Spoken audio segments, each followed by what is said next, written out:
Buenas tardes, mi nombre es Angie Viviana Gómez Bonilla, estudiante de licenciatura en educación, y el día de hoy les voy a hablar de los hechos históricos antes de la Constitución del 91. A comienzos de los 90 época, el también historiador Felipe Arias también se dio la desmovilización de las guerrillas del M-19. Uno de los principales grupos promovedores de esta asamblea constituyente, la cual se daría en el año siguiente gracias al apoyo, entre otros movimientos estudiantiles como la Séptima Papeleta, que presionaban en las calles por lo que la transformación radical de las políticas colombianas. En primer lugar, la crisis llamada régimen nacionalista que se viene gestionando desde los años del 70, con efectos negativos como la aceptación del clientelismo, la falta de representación de los partidos y la sufragación. En segundo lugar, fue evidente el deterioro del orden público debido al aumento de delincuencia común, la violencia de los grupos armados ilegales y sobre todo desde mediados del siglo XVIII a los marginados narcotraficantes que le declararan la guerra al Estado colombiano para impedir su extradición a Estados Unidos. En tercer lugar, la tendencia de la estructura económica colombiana a generar ayudas desiguales de la distribución de ingresos de altos niveles de pobreza, que provocaron levantamientos de armadas y opresiones en muchas familias menospreciadas. Para Colombia, a fines del año 80, dichos favoritos se han desencadenado para producir el incremento de las víctimas y de los desaparecimientos políticos, cuya categorización fue violentada, ejecutada por los narcotraficantes que compraban que, po- que podrá que pobre entre sus víctimas y jueces políticos, altos funcionarios públicos y ciudadanos común. Frente a lo que a la luz de esta solemne circunstancia surge el significado de la Constitución del 91, que busca el reconocimiento de la paz y la ampliación de la democracia, la tripartición del poder público, la prevaleción de los derechos políticos, económicos, sociales de los ciudadanos, el fortalecimiento y legislacionamiento del Estado y del régimen político y la búsqueda de una mejor equidad y justicia social, de tal forma que la Constitución del 91 fue la oportunidad para que este grupo ilegal avanzara en la lucha de armas y condiciones de participar de manera activa en la transformación de la sociedad por causas institucionales y por los derechos civiles y políticos que en aquel entonces estaban asoletados. Debido a que Colombia antes de la Constitución de 1991 estaba prácticamente en manos de los narcotraficantes y de los terroristas, que buscaban el tratado de extradición entre Colombia y Estados Unidos, que se firmó en el año de 1979 y que se permitió la extradición de nacionales y extradrogaciones. No fue reproducido el contenido multimedia. En el año del 1990, Barcos logró mover el aparato estatal. Dentro de este esquema, el Frente Nacional comentó López la Constitución del 1991, una apuesta a crear una plataforma para abrir vías de participación e inclusión. Mi nombre es Cristina Duque Otero y hoy les vengo a hablar sobre la Constitución Política de Colombia. La Constitución Política de Colombia surge a raíz de la necesidad imperiosa de establecer una ruta jurídica que apuntara al mejoramiento de la convivencia de las personas en la sociedad, al igual que establecer deberes funcionales para los órganos estatales basados en principios y valores constitucionales de obligatoria observancia, que dieran a la comunidad mayor seguridad jurídica y garantizaran el mejor vivir y funcionamiento al interior del país. La Constitución de 1886 fue la que presidió la actual Constitución Política de Colombia, conocida como la Constitución de Núñez, quien para ese entonces era el presidente del país, Rafael Núñez.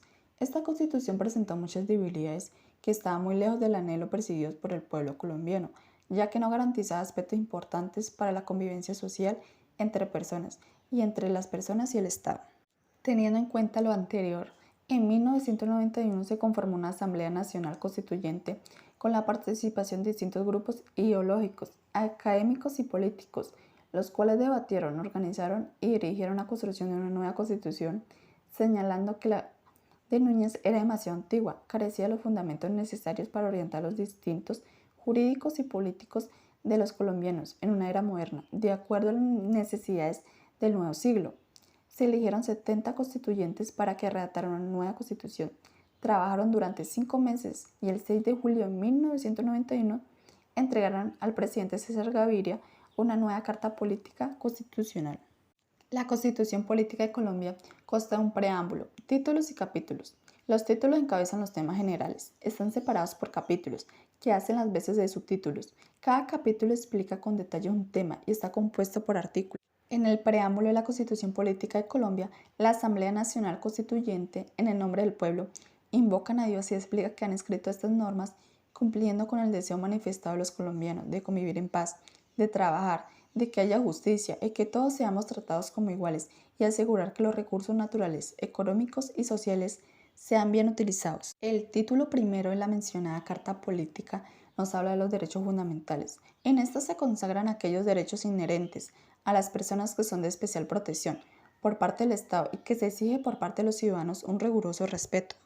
Estos derechos cuentan con un mecanismo jurídico especiales para su protección, de tal manera que ante una eventual vulneración se puede actuar de forma oportuna y eficaz para detener dicha vulneración y devolver a la víctima de dicho hecho el goce pleno de sus derechos. Hace énfasis en aspectos importantes de la vida humana, como lo son la vida, la salud, la educación, la dignidad, la familia, la libertad y la intimidad como ejes fundamentales para una buena convivencia social. Colombia es un país compuesto por un territorio físico y unas personas que viven dentro de ese territorio, que eligen sus gobernantes y cumplen las leyes creadas para el bien de todos. Está organizada como república, donde el pueblo puede opinar y elegir un presidente que lo represente dentro y fuera del territorio nacional. El Estado debe servir a la comunidad, defender la Constitución y hacer que se cumpla, facilitar a las personas la participación en todas las actividades que se desarrollan en el país. Proteger territorios, garantizando la soberanía nacional, propender por una convivencia en paz, reconocer los derechos de cada persona y proteger sus intereses legítimos, respetar sus costumbres y rasgos culturales, sin distinción de raza, género o credo religioso, mantener cordiales relaciones internacionales.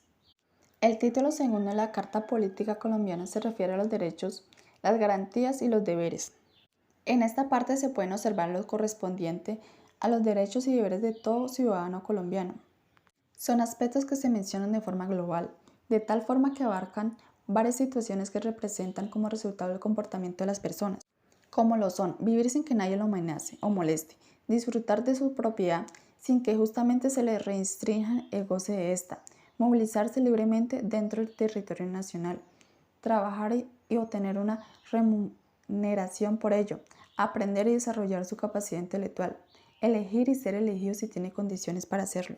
El capítulo segundo de este título se refiere a los derechos de los colombianos reunidos por grupos especiales a los humanos de 0 a 18 años, el derecho a la vida, la integridad física, tener buena salud, ser alimentados adecuadamente, pensar y opinar, la familia, la sociedad y el Estado tienen la obligación de cuidar a los niños.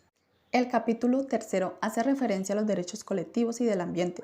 Se refiere a todos los servicios que presta y que recibe la comunidad en general, exigiendo que sean de buena calidad. También se habla del medio ambiente y de las riquezas naturales. Dice que las autoridades deben proteger el ambiente y enseñar a que las personas lo cuiden.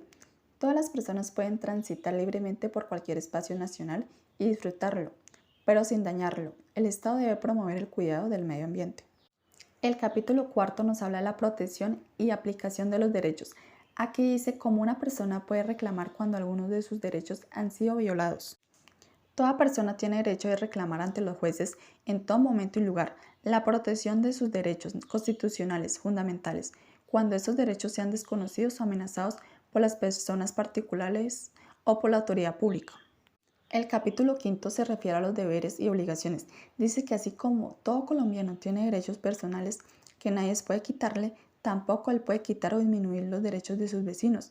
Debe ser solidario y humanitario, apoyar a las autoridades elegidas y nombradas legalmente, mantener la paz, pagar los impuestos que les corresponden.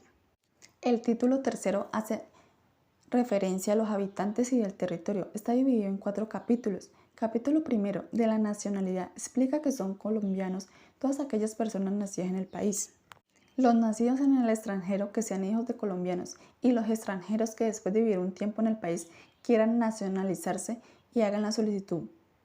El capítulo segundo de este capítulo es el de la ciudadanía. Dice que los colombianos son ciudadanos a partir de los 18 años, cuando reciben su cédula y tienen derecho a votar y ser elegidos a cargos públicos. En el capítulo tercero de los extranjeros dice que ellos tendrán los mismos derechos que los nacionales.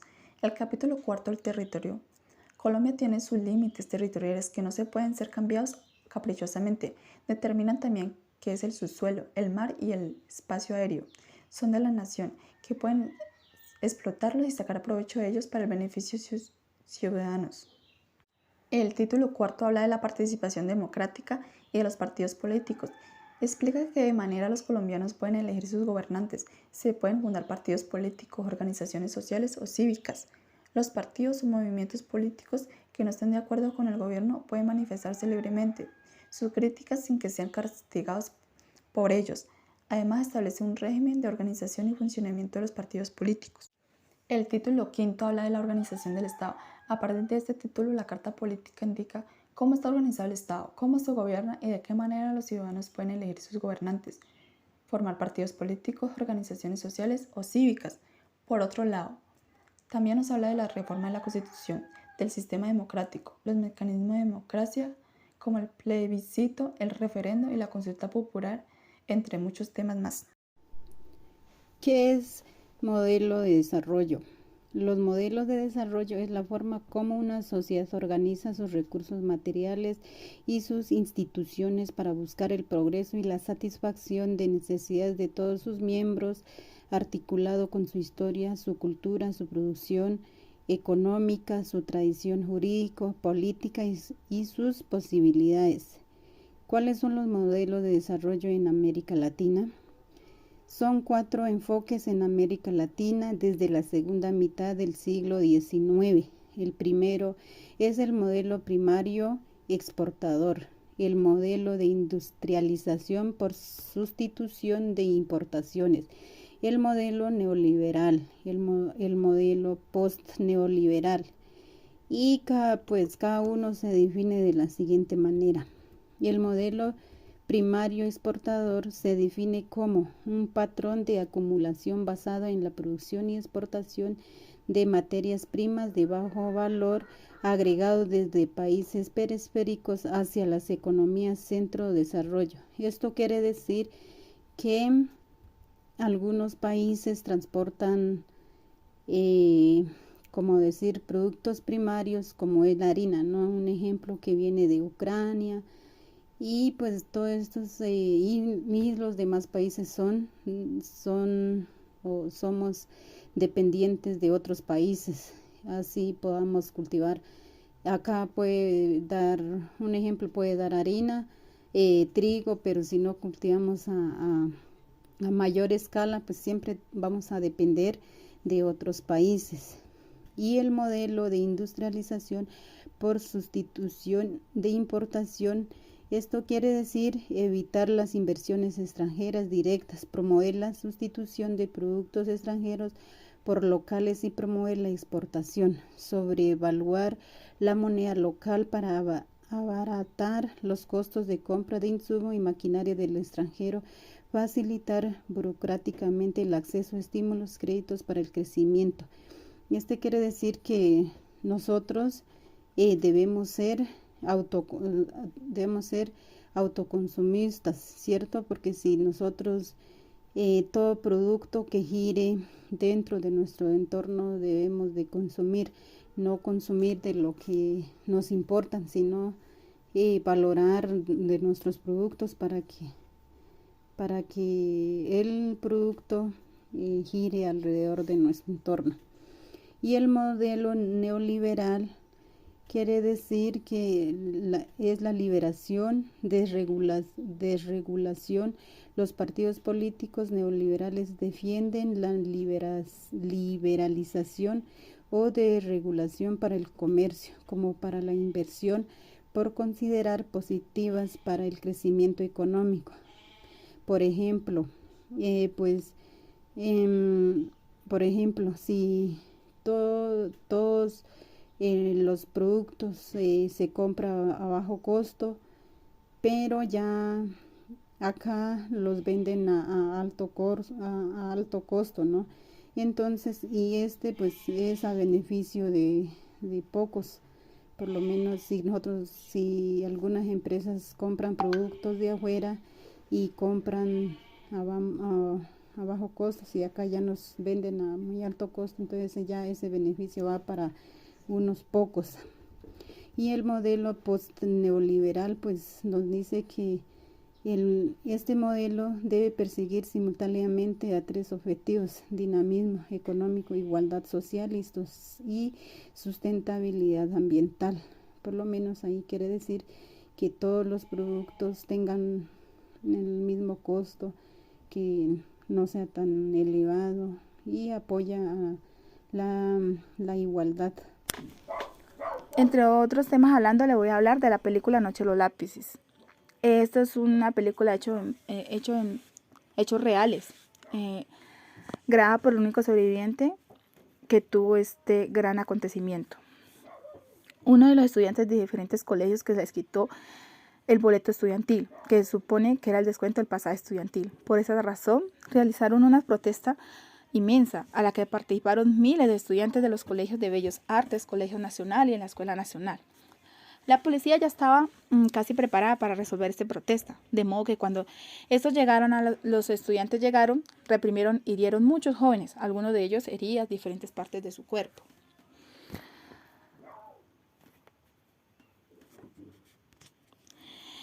Esta protesta llevó que el Estado capturara a los estudiantes que organizaban estas protestas sobre el boleto estudiantil. Se dice que en la madrugada del 16 de septiembre de 1976 llegó una comisión militar a cada una de las casas de los estudiantes que pertenecían al grupo político. Los secuestrados, que dijeron que ser policías de La Plata, fueron sacados de sus casas a los jóvenes mientras los maltrataban y amenazaban a sus padres con armas. Con el secuestro de los 6 estudiantes pertenecientes a los grupos políticos, se dio inicio al hecho ocurrido, conocido como la Noche de los Lápices. Los estudiantes fueron amordazados y encerrados en un centro de detención clandestino, junto a otros estudiantes que participaron en la protesta del boleto estudiantil. Fueron maltratados, torturados con picanas, piringues eléctricos y arrancaron las uñas para ellos poderles sacar información a estos estudiantes sobre los grupos políticos y sobre la protesta. Las jóvenes, 2 de las cuales se encontraban embarazadas, fueron violadas. De hecho, recalcar que en este suceso los derechos de los estudiantes fueron totalmente violados. Violaron el derecho a la libertad, el derecho a la educación, el derecho a la libre expresión, entre otras cosas que represaron abusos sexuales, además de las torturas físicas en todas partes del cuerpo. Eso es un hecho demasiado fatal.